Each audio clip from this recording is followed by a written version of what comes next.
Betapa banyak di antara kita yang hidup tanpa kesadaran utuh, berjalan tanpa tahu sebenar-benarnya tujuan.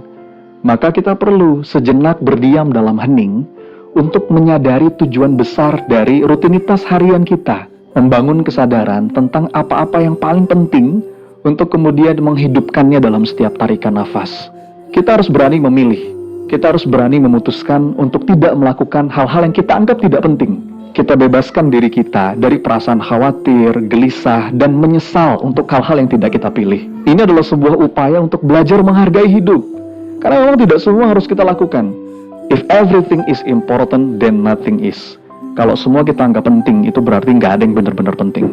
Jadi, menetapkan tujuan dan prioritas hidup ini adalah fondasi untuk bisa menjalani hidup dengan hati yang damai, bukan hidup dengan hati yang penuh kebingungan dan stressful. Jangan sampai kita melewatkan dan mengabaikan hal-hal penting dalam hidup hanya untuk mengejar sesuatu yang kita anggap sebagai puncak kejayaan, tapi di ujung jalan kita baru sadar dengan penuh penyesalan karena ternyata kita sudah kehilangan yang terpenting dari itu semua. We only get one life. Kita hanya diberikan kesempatan hidup di dunia ini sekali dan sebentar.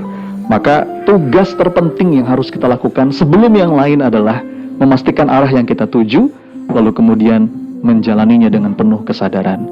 Innalillah wa inna ilaihi raji'un. Kita ini milik Allah, datang dari Allah dan akan kembali kepada Allah.